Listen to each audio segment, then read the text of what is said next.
Okay, it's day 8. Crazy. We're still vibing. I'm feeling amazing. Sickness is gone. Prayed it off. Lord is good. Uh, but today was like 77 degrees. UV of 8. A beautiful day.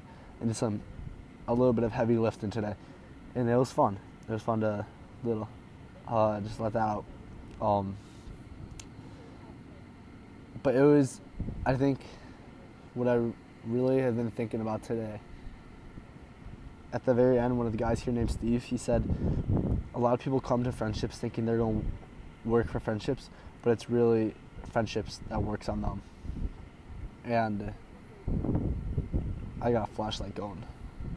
And I've seen that so much in the team here. I've said it so much, we're so confused why we're here, but we're trusting it. I'm fully content being here. And I've seen that the Lord has used Proverb 18:3 or 17:3 that says, the melting pot is for the silver, the furnace is for the gold, but the Lord tests the heart. He's used that to be such a truth in this situation where we're not very,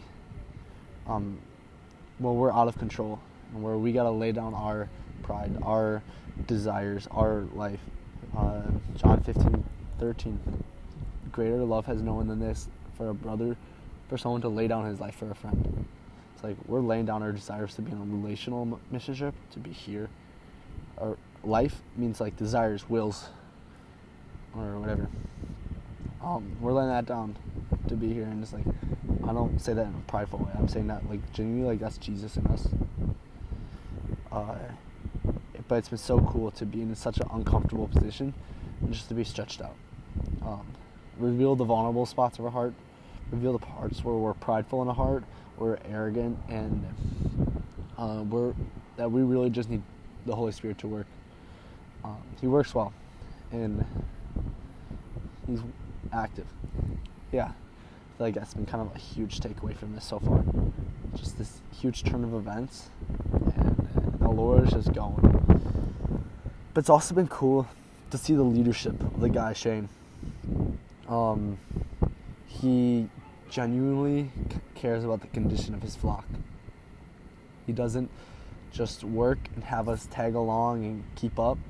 He cares about how we're doing, and that it's not the work that has to be done, and that it's not the work that matters, but also the people who do the work. And if you forsake the condition of your flock, then your work will just fall off, and they'll grow tired, they'll grow weary, and your work will be it just won't be productive, and ultimately it's an unwise thing to do. So it's been cool to see his style of leadership through that. But yeah, I just want to say, like, I appreciate everyone who has been praying and supporting me. It's cool for me to see. Genuinely, I think about Elijah. A story of Elijah. He killed, he beat all the prophets of Baal in a show-off between Yahweh and Baal, and all the prophets was like, oh shoot, Baal's fake, and then the Lord was like, no, they're not mine, and then blah blah, they got slaughtered. But then Elijah was super lonely. It was like, Lord, take my life. I don't want it anymore. He was suicidal, depressed. He was in depression and lonely. And then the Lord was like, no, I have 7,000 prophets saved up. Like 7,000 people in my name saved up in this city. Just go. You're fine. That's how I sometimes feel. Like I may grow lonely and think like, dang, like who do I have?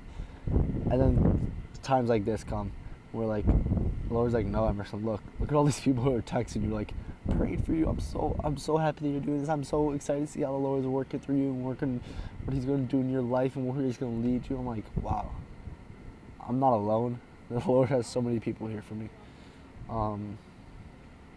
Yeah. Day 8. It was a great day. Tomorrow's the last day with the Louisiana team. And we're kind of starting making plans for shutting down.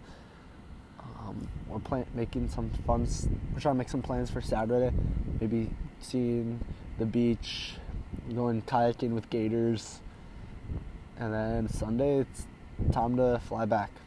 But yeah, we're at the end. I'm gonna stay content in the moment and not think about the next few days, but just think about the moment. And yeah, day 8.